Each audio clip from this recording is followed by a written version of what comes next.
Hey guys, so I'm doing this Adele-inspired makeup for my former student Nadia. She's getting ready for a movie premiere. So we're doing a very peachy monochromatic look. I start off with priming her eyes and then doing matte nude shadows, a bone kind of color on her inner corner, and then peach in the crease, and then a dark warm brown on the outer V. She's got a great eye shape, so the eyeshadow is so easy on her. So here I am just using blender brushes to give a nice transition look. And then I move on to her brow. She already has microblading, but it's a little bit faded, so I want to kind of crisp it back up. So I use my Graftobian Cream Foundation to just kind of conceal. This is going to be her brow bone highlight as well as kind of like that eyebrow cleanup. And then I go in and blend that down. So here I am applying it with a liner brush because I like it to be very like sharp and not use a ton of concealer. Blending that down so everything kind of transitions from brow bone to crease. And then I'm going in with a little hair-like stroke. Sorry, it's a little out of focus. Using my Senna Brow Palette to kind of give contrast to the brow because she's already got the micro shading. So now we want to make it look like there's actual hair in there. So we go in with a darker color, follow the direction that natural hair would grow, and create little darker flicks. Now I move on to eyeliner. So this is where I spend a lot of time on the eye because I want a really, really perfect wing liner. I'm using my Inglot Gel Liner number 77, Holy Grail, with that same angled liner brush to get a nice crisp line. For the lashes, we went in with this kind of cat eyelash, which is my favorite. It's like a natural crisscross on the inside, flaring to a more dramatic wing. I put a little glue on her lash line first, so that way her lashes would really stick because she does have watery eyes. Then I pop the glue on the lash band and stick them together. For the waterline, I popped on this nude pencil because this is kind of like a vintage eye, and I love the simplicity of it. So I give a little bit of pop in that waterline to keep it even crisper and nice and neat. And then I go in with the face. So I'll do the lower lash line once the face is done. So on her skin, she has the Estee Lauder serum for hydration. She already had gel patches on the whole time, which is really nice because that helps me out. And then I put Aquaphor on her lips. So I put Hydro Grip Primer from Milk as her base because she is dry, mature skin.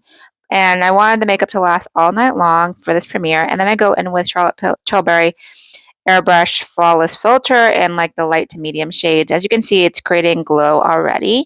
So this is my secret weapon as I light underneath the foundation. So some kind of a liquid illuminator underneath the foundation gives the skin a realistic glow from within. And I just apply it with my paddle foundation brush, the same brush I use to apply all my skincare.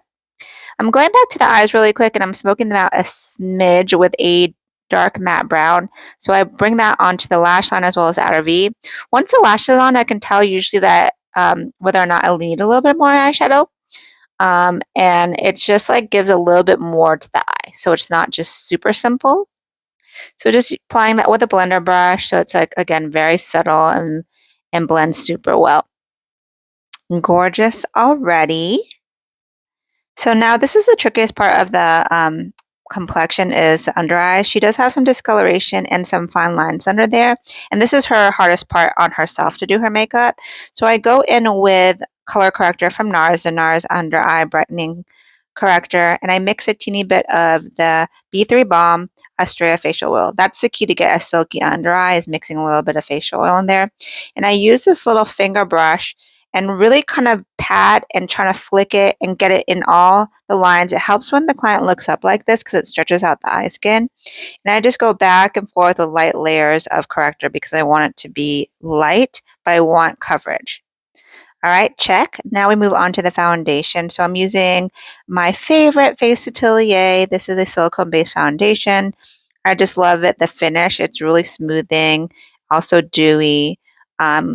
I'm applying it with an IT Cosmetics foundation brush, which is a little bit dense, which I like because I don't like to use a lot of product, but I want to use a full coverage tool so I can get all the coverage out of the little that I apply. So I'm patting this mainly on the center of the face. I'm using shade 3, which is one of my most used shades because it mimics the lighter color in our center of our face. As you can see, like her forehead is darker than the rest of our face, which is natural. That's where the sun hits. So later on, I'll apply a darker foundation. I believe I used shade number 6, which is also one of my most common shades, to the outside of our face. But for now, I'm patting it into her skin because I really want to like really have it sink in. And she does have just a few spots. So when there's areas that you want to cover, you want to pat instead of swipe. And this brush has a rounded head too, so it doesn't leave any streaks. I leave that, I don't use any of those paddle foundation brushes for actual foundation. I use those mainly for skincare because it does leave streaks. So here I am taking my time, just like making sure everything is nice and covered.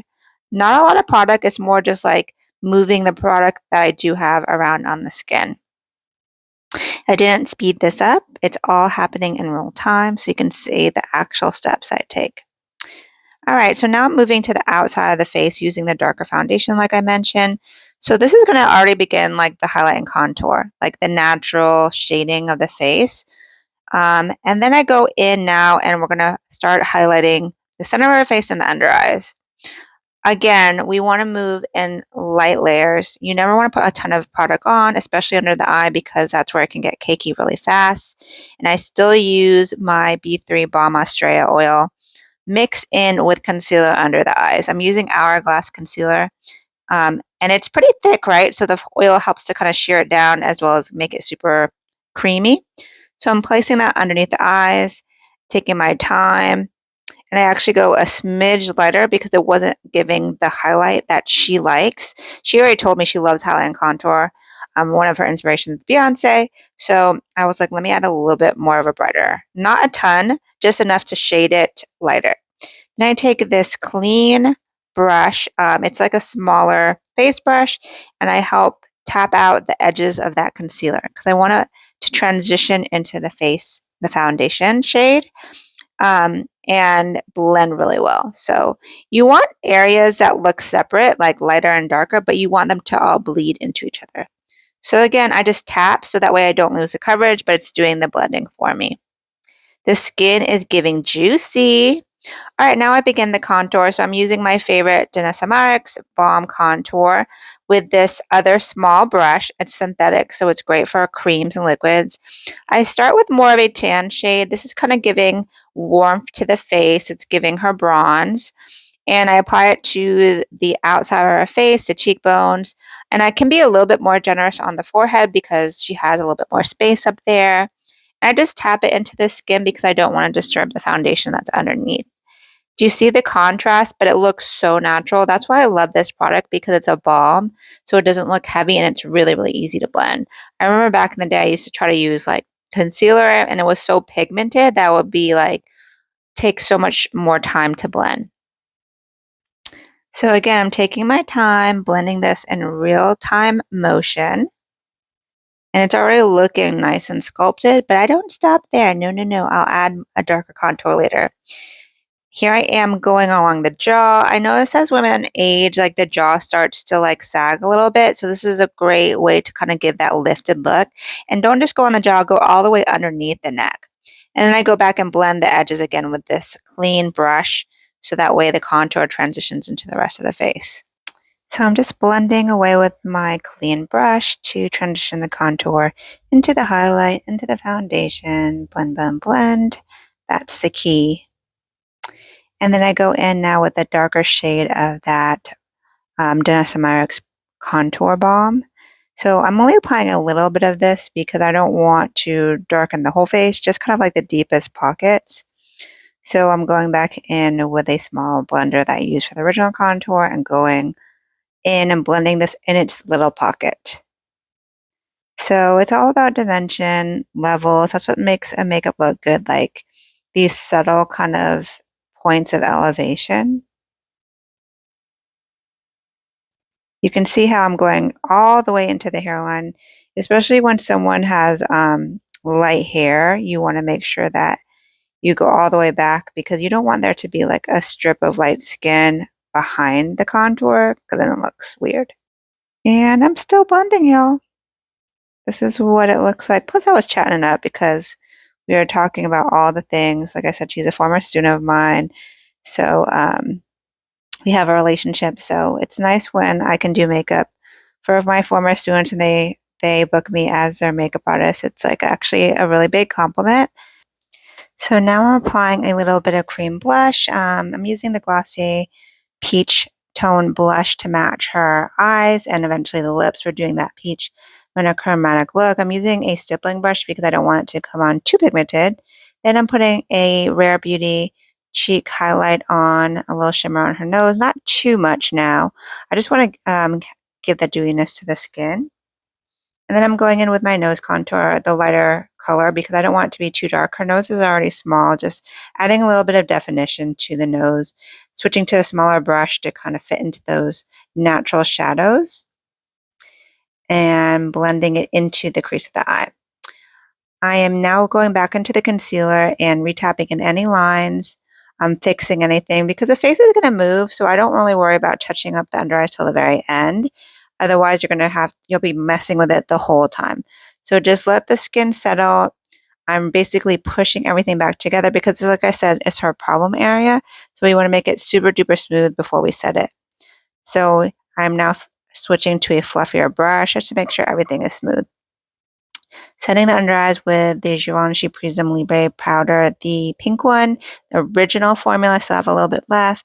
And this is what's making her under eyes look really smooth and hopefully locking into place. Like she mentioned, this is her problem area, so hopefully all of that, manipulation will keep it as smooth as possible, but you can only do so much with texture, y'all. Just do your best. So once I've set underneath the eyes, I then move to the center of the face. The T-zone is where I would set. I leave the outside of the face not powdered with this because I go in with powder blush and powder bronzer. And I don't want to over powder mature skin because I think it makes it look dry and it takes away that dewy, youthful glow that we work so hard to get. A little teeny bit of powder is all that's needed here. And then I go in with powder blush in a matching color with the cream blush. And as you can see, it's kind of like giving a softer finish to the skin. A little bit of blush goes all over too, not just the cheeks. I put a little bit on the forehead too. And some Dior highlighter from the Essentials palette. Now I'm going to go in with the Sephora Tiramisu liner on the outer third of her eye, just to kind of continuing the smoke. This is what I do on almost every single makeup look. It's like my signature brown liner on the outer half, so it doesn't close off the eye. And then I like to set that with a matching dark brown shadow to like smoke it out. I don't like any harsh lower lash line liner. I want it to be really smudgy. And then right underneath that, I'll also go in with a lighter brown, kind of matching the crease color so it transitions. Continuing to set the rest of the face, adding a little bit of contour powder, locking in that bronzer and sculpt that I put on with the creams. And this is also going to make the makeup last. Not only does it re-emphasize the color, it makes it last all night long. Putting that underneath the jaw because I did put some contour under there as well. And as you can see, it's coming together. The skin is actually my favorite part of this look. She has gorgeous eyes, so that came together quite easily. So the last step after this is setting spray. I do the Charlotte Tilbury just to kind of melt everything together, and at the end I'll apply One Size Beauty to kind of really set into place. So I tapped off the extra lip moisture from her, which is Aquaphor. Then I go in, and I know I'm blocking this, my apologies. I go in with Anywhere Caffeine Makeup Forever lip pencil, and in the middle I go for like a peachy pencil from Makeup Forever as well. And then I do a peach lipstick and lip gloss to fill it in and plump it out. Hope you guys enjoyed. Here is the final look. She's stunning, and hope you guys enjoyed. Ciao, Bellas.